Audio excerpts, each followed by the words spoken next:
अस्सलाम वालेकुम my YouTube family, कैसे हैं आप सब लोग। आई होप ये सब ठीक ठाक होंगे और खैरियत से होंगे। तो अल्हम्दुलिल्लाह मैं भी ठीक हूँ और यहाँ पर व्लॉग अपना स्टार्ट करी हूँ शेरू के कारनामों से। और बस शेरू का तो मैं आपको क्या बताऊँ, ऐसा कोई इस बंदे ने ओदम मचाया होता है ना कि पूरे घर को इसने सर पे उठाया होता है। कभी ये बेड के ऊपर यानी ऐसी जगहों पे चढ़ता है ना जहाँ पे चढ़ने का बंदा सोच भी नहीं सकता। ऐसे ऐसे ऐसे काम ये कर रहा है। इसको देख के तो कभी कभी मुझे ऐसा लगता है ना कि ये बिल्ली नहीं है, ये कोई दूसरी मखलूक है जिसे अल्लाह ताला ने बिल्ली की शक्ल में भेजा हुआ है।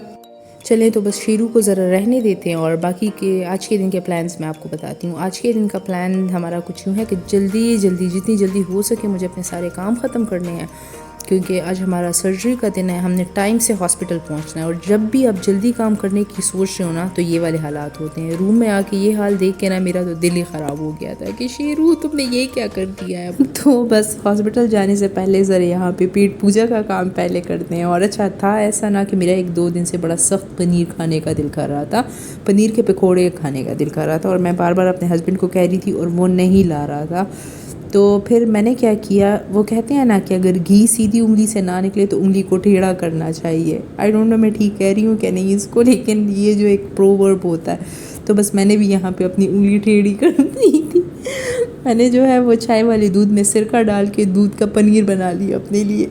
अच्छा, तो मैं आपको ये बात यहाँ पे क्यों बता रही हूँ, वो मैं इसलिए बता रही हूँ कि अगर आपको भी कभी कोई अपना काम कराना हो और काम सीधे तरीके से ना हो रहा हो तो उंगली टेढ़ी करने से घबराना आपने बिल्कुल नहीं है। आपने भी बिल्कुल मेरी तरह का ही काम करना है। तो बस पनीर 2 मिनट में देखें हमारा तैयार हो गया। 2 दिन का काम जो है वो 2 मिनट में हमारा हो गया। तो जब तक इसका पानी निकलेगा तब तक मैं जल्दी जल्दी से बाकी के काम करूँगी और उसके बाद आराम से बैठ के मज़ेदार किस्म के पनीर के पकौड़े बनाऊँगी।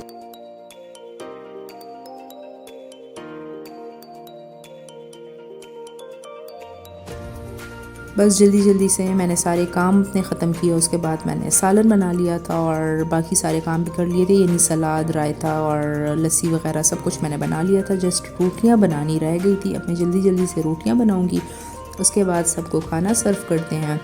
और हाँ, सालन के लिए आज मैंने बनाई थी माश की दाल और उफ़ क्या मज़े की माश की दाल बनी थी। आप लोग सोच रहे होंगे कि ये बंदी तो खुद ही अपनी तारीफ़ें किए जा रही है, तो ऐसा बिल्कुल नहीं है। जब सब लोग घर में तारीफ़ करते हैं ना मेरी कुकिंग की, तो तब आके मैं अपने व्लॉग में अपनी तारीफ़ खुद करती हूँ, क्योंकि मैं अब उन सब से तो तारीफ़ आपके सामने करवा नहीं सकती। तो फिर इसलिए मैं खुद ही कह देती हूँ कि वाह क्या मज़े की माश की दाल मैंने बनाई थी। खैर मैंने सालन भी मज़े का बनाया था और रोटियां भी बड़े मज़े की बनी थी। लेकिन अगर गर्मियों में लंच के साथ आपको, स्पेशली लंच के साथ आपको लस्सी, अचार, सलाद, रायता सब कुछ एक साथ मिल जाए ना तो बस फिर बहुत मज़ा आता है। तो बस चले आराम से बैठते हैं और अब हम अपना लंच एंजॉय करते हैं।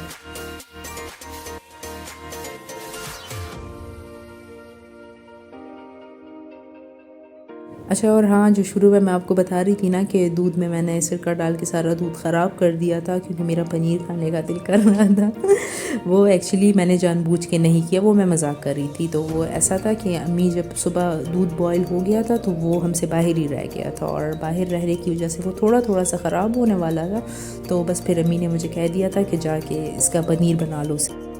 तो इसलिए मैंने उसमें सिरका डाला और उसके बाद जो है उसको मैंने स्ट्रेन वगैरह करके उसका पनीर बना लिया था। और सबको जो है खाने के बाद मैंने ग्रीन टी सर्व की और अपनी ग्रीन टी लेकर मैं अपने रूम में आ गई थी क्योंकि मुझे नमाज़ पढ़नी थी। और इसके अलावा शेरू को भी मैंने उसका लंच दे दिया, लेकिन ये साहब अभी तक सो रहे थे। मैंने उसको ज़बरदस्ती उठाया कि ये उठ के कुछ खा पी ले और उसके बाद वापस जाके आराम से सो जाए ताकि मैं सुकून से चली जाऊँ हॉस्पिटल।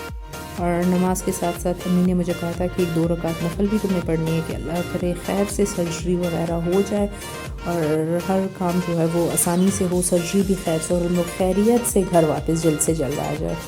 तो बस चले जल्दी जल्दी नमाज़ पढ़ते हैं, ज़रा दुआ करते हैं और उसके बाद निकलते हैं हॉस्पिटल के लिए।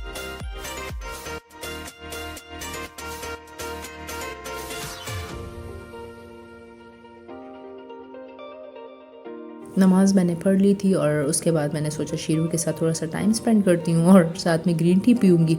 और मैंने ढेर सारी दुआ की अम्मी के लिए कि उनकी सर्जरी अच्छे से हो जाए, खैरियत से हो जाए और बस वो जल्दी से घर आ जाए। असल में अम्मी की आइज़ का थोड़ा सा इशू था, तो वो डॉक्टर के पास गई थी। उन्होंने काफ़ी टाइम से सर्जरी रिकमेंड की हुई थी, लेकिन अम्मी को क्योंकि डर लग रहा था तो वो सर्जरी से दूर दूर भाग रही थी।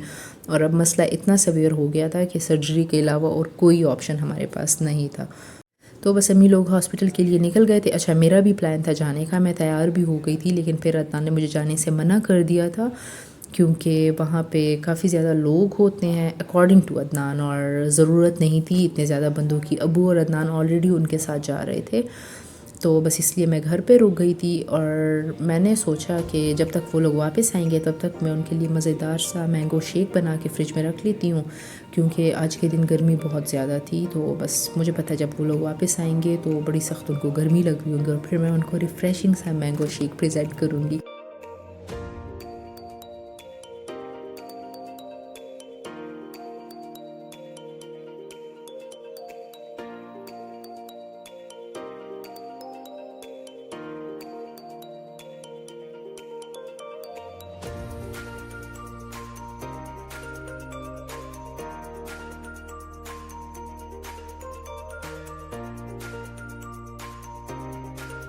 तो सबके लिए तो मैं मैंगो शेक बना रही थी, और अपने लिए मेरा प्लान चेंज हो गया था। मैंने सोचा कि अपने लिए मैं ज़रा मैंगो लस्सी बनाती हूँ, आज ज़रा मैं ट्राई करती हूँ। मैंने कभी नहीं ट्राई की हुई, इट वाज फर्स्ट टाइम। और वैसे मैं जब टिकटॉक या यूट्यूब स्क्रॉल कर रही होती हूँ तो बहुत सारी वीडियोस मैंगो लस्सी की आती है, और क्योंकि आजकल तो सीज़न भी है तो हर दूसरी वीडियो में मैंगो, और मैं देखती भी मैंगोज़ वाली वीडियोज़ ज़्यादा हूँ क्योंकि मुझे मैंगो बहुत पसंद है। रिफ़्रेशिंग मैंगो शेक यहाँ पे हमारा तैयार हो गया है, और अब जब वो लोग वापस आएंगे तो उस वक्त इसमें आइसक्रीम डाल के हम उनको सर्व कर देंगे। और अब बनाते हैं अपने लिए मैंगो लस्सी। तो मैंगो लस्सी बनाने के लिए मैंने एक मैंगो ले लिया था, और इसी तरह उसको जो है उसका सारा पल्प निकाल दिया था, और उसके बाद उसमें मैंने 1 कप योगर्ट डाल दिया था, और बिल्कुल थोड़ा सा मैंने उसमें पानी डाल दिया था, चिल्ड वाटर। बस इसको आपने ब्लेंड करना है थोड़े टाइम के लिए, और मज़ेदार किस्म की मैंगो लस्सी आपकी तैयार हो जाएगी। हाँ, अगर आप ऐड करना चाहें तो चीनी या फिर हनी भी आप ऐड कर सकते हैं, लेकिन मैंने ऐड नहीं की। तो बस इसको पीने के बाद जो है मुझे ये लगा कि मैंगो शेक जो है वो ज़्यादा अच्छा होता है, ज़्यादा रिफ़्रेशिंग होता है as compare to this thing, और मैं दोबारा इसको ट्राई बिल्कुल नहीं करूँ। ये सब करने के बाद अभी मैं बैठी ही थी कि अम्मी लोग वापस आ गए थे, लाइक बहुत जल्दी 35-40 मिनट्स में ही वापस आ गए थे। एंड आई वाज लाइक कि हो गई सर्जरी, और फिर उन्होंने कहा कि नहीं, क्योंकि ऐसा था कि जिस डॉक्टर से हम लोग कराना चाह रहे थे सर्जरी तो उनकी अवेलेबिलिटी नहीं थी, और वो रात को अवेलेबल थे। तो बस उन्होंने जो है हमारी टाइमिंग्स चेंज करके रात के 9 बजे कर दी थी। तो बस हमने थोड़ा सा रेस्ट किया, और अब इस वक्त जो है हम लोग दोबारा हॉस्पिटल जा रहे थे फॉर द सर्जरी। तो बस अब इस दफ़ा मैं भी साथ जा रही थी अम्मी के। अच्छा, मैं अम्मी के साथ होती हूँ ना तो उनको ज़रा तसल्ली रहती है, तो मैं सिर्फ इसलिए जा रही थी, बाकी वहाँ पे कोई ऐसा ज़रूरत नहीं थी।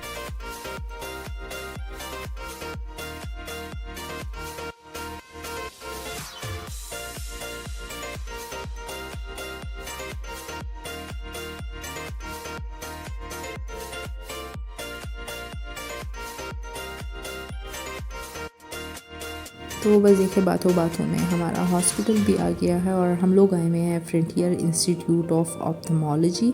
और ये हॉस्पिटल जो है वो HMC के साथ है, और काफ़ी अच्छा हॉस्पिटल है फॉर आई सर्जरीज़। अच्छा, ये एक प्राइवेट हॉस्पिटल है, ऑल्दो यहाँ पे ट्रीटमेंट्स थोड़ी सी एक्सपेंसिव होती है, लेकिन आपको फैसिलिटी सारी प्रोवाइड करते हैं। यानी यहाँ की सफाई अगर आप लोग देखें ना तो इनके जो फ्लोर्स थे वो ऐसे शाइन कर रहे थे ना कि ऐसे लोगों के घरों के फ्लोर्स भी नहीं होते, ऐसी कोई साफ़ सुथरी जगह थी। और इसके अलावा इनका स्टाफ बहुत ही कोऑपरेटिव है। इसी जगह पे आपकी सर्जरी हो जाएगी तो इसी जगह से आपको मेडिसिन भी मिल जाएंगी, और बस फिर आराम से सुकून से आप लोग घर चले जाएंगे। और वैसे नॉर्मली यहाँ पे काफ़ी ज़्यादा लोग होते हैं, बहुत रश होती है, लेकिन इस वक्त रात के ऑलमोस्ट 9 या 9:30 थे, तो हॉस्पिटल काफ़ी खाली हो गया था, बहुत सारे लोग चले गए थे। और जिन्होंने डॉक्टर मुश्ताक से सर्जरीज़ करानी थी तो बस वही लोग थे सारे। ये लोग जो है सर्जरीज़ के लिए लेटेस्ट टेक्नोलॉजीज़ यूज़ करते हैं, और आजकल जो बहुत सारे लोग लेज़र आई सर्जरी करा रहे हैं अपनी आई साइट ठीक कराने के लिए, तो वो सर्जरी भी यहाँ पे होती है। और यहाँ पे जिस तरह से ये लोग डील कर रहे थे पेशेंट को, अम्मी को और हमें, जिस तरीके से ये लोग डील कर रहे थे ना, तो मैं काफ़ी इम्प्रेस हुई थी इनसे। एंड अबव ऑल इनके जो डॉक्टर्स हैं जो ऑपरेट करते हैं वो सारे बड़े ही क्वालिफाइड और एक्सपीरियंस्ड पर्सन्स हैं। अच्छा, एक और बात मुझे इनकी बड़ी अच्छी लगी कि जब आपके पेशेंट को अंदर लेके जाते हैं ना ओटी में, तो आपको वेटिंग रूम में बिठाते हैं और वहाँ पे ये स्क्रीन लगी हुई थी ना, और उसमें आपके पेशेंट का वहाँ पे जो सर्जरी हो रही है ना, तो वो आपको यहाँ पे दिखा रहे होते हैं। तो ये भी यानी ये फ़र्स्ट टाइम मैंने ये चीज़ देखी है। अल्हम्दुलिल्लाह विद इन 5 to 7 मिनट्स अम्मी की सर्जरी हो गई थी। उनको रिकवरी रूम में उन्होंने शिफ्ट कर दिया था और उसके बाद हमने थोड़ा सा वेट किया। जब उनकी तबीयत सेट हो गई थी तो बस हम लोग घर के लिए मेडिसिन वगैरह वहीं हॉस्पिटल से लेके हम लोग घर के लिए निकल आए थे।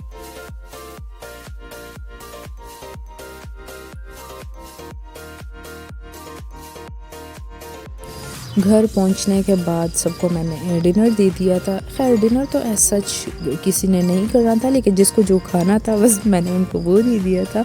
अम्मी को उनकी मेडिकेशंस दे दी थी। ड्रॉप्स वगैरह तो नेक्स्ट डे से स्टार्ट होनी थी, लेकिन जो ओरल मेडिसिन थी वो अभी से ही स्टार्ट करनी थी। तो उनको मैंने खाने के लिए थोड़ी सी खीर दे दी थी और उसके बाद जो है उन्होंने अपनी मेडिकेशन ले ली थी और बस वो आराम से जाके सो गई थी। मैं अपनी चाय और जानमाज़ लेके लॉन में आ गई थी। अच्छा, चाय जानमाज़ और शेरू को लेके लॉन में आ गई थी क्योंकि मौसम बड़ा मज़े का हो रहा था। सुबह से बहुत गर्मी थी, लेकिन रात को जो था फिर मौसम बिल्कुल चेंज हो गया था। तो बस मैंने सोचा कि ज़रा आराम से सुकून से बैठ के मैं नमाज़ पढ़ूँगी, साथ में अपनी चाय एंजॉय करूँगी और शेरू के साथ थोड़ा सा टाइम स्पेंड करूँगी। सुबह से मैं बहुत बिज़ी थी, इसके साथ मैंने वैसा टाइम नहीं स्पेंड किया जो नॉर्मली मैं इसके साथ करती होती हूँ। तो इसलिए फिर ये खफ़ा होता है और वो ज़्यादा एक्टिव नहीं होता, ज़रा खफ़ा सा बैठा रहता है। तो फिर मेरा इतना दिल इस पे खफ़ा होता है। तो बस इसको लेके मैं लॉन में आ गई थी। अब पहले मैं नमाज़ पढ़ती हूँ, उसके बाद चाय और उसके बाद फिर शेरू के साथ खेलते हैं। अच्छा, मैं जब भी नमाज़ पढ़ती हूँ ना, तो हमारी जो कैट्स होती हैं तो वो आके या तो जानमाज़ पे बैठ जाती हैं या खेलना वगैरह शुरू कर देती है उसी वक्त ना, यानी मेरे साथ ही या जो भी नमाज़ पढ़ रहा हो उसके साथ। और मैंने बहुत सारी वीडियोस लोगों की भी ऐसी देखी हैं, वो ये कहते हैं कि हमारी कैट्स जो है वो नमाज के वक्त ही जानमाज़ पे आ जाती हैं और खेलना शुरू कर देती हैं और ऐसा। तो एक वीडियो में कोई कह रहा था कि इनको जो है वो फ़रिश्ते नज़र आते हैं, दैट्स वाई ये जानमाज़ पे आके बैठ जाते हैं और खेलते हैं और इस तरह से। अब I don't know if it is correct और नॉट। अगर आप लोगों को कुछ पता है तो मुझे ज़रूर बताइएगा। मैंने तो जस्ट सुना है, मैं श्योर नहीं हूँ इस बात। और मैं ये बात जो है वो आप लोगों को बता नहीं रही हूँ, आप लोगों से पूछ रही हूँ। तो आप लोगों को अगर कोई इन्फॉर्मेशन है या कुछ ऐसा पता है तो मुझे भी ज़रूर बताइएगा, ताकि मेरी नॉलेज में भी ज़रा इजाफ़ा हो।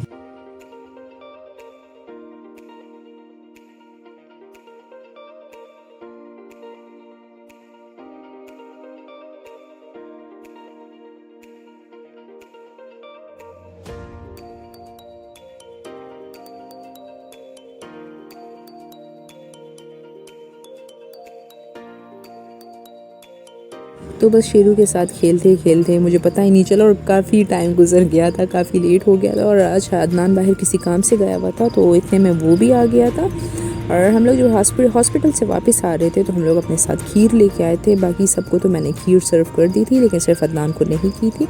तो बस अदनान को मैंने खीर सर्व की और उसके बाद हमने ज़रा इधर उधर की बातें की और बस मैंने अदनान को ज़रा अम्मी की अपडेट्स दी कि उनकी तबीयत अब कैसी थी। अच्छा, अदनान ने जैसे ही हमें ड्रॉप किया ना तो वो चला गया था काम से बाहर, और जब वो वापस घर आया था तो तब तक अम्मी सो चुकी थी, तो उसे नहीं पता था कि पोस्ट ऑप उनकी कंडीशन कैसी थी। तो बस मैंने उसे कह दिया था कि हाँ वो बिल्कुल ठीक थी, उनको मैंने मेडिसिन वगैरह भी दे दी थी और वो आराम से जाके सो गई हैं। और हम दोनों बातों में ही बिज़ी थे और ये साहब आके जो है हमारी सारी खीर खा गए थे। लेकिन अब ये मेरा छोटू सा प्यारा सा बेबी है, तो अब इसको तो मैं डांट भी नहीं सकती। तो बस चले, जो भी इसने किया अच्छा ही किया। और इसी के साथ आज के व्लॉग को करते हैं एंड। आई होप आपको आज का व्लॉग अच्छा लगा होगा। तो अगले व्लॉग तक अपना ढेर सारा ख्याल रखें और अपनी दुआओं में मुझे याद रखें। और हाँ, अम्मी को भी अपनी दुआओं में आपने याद रखना है।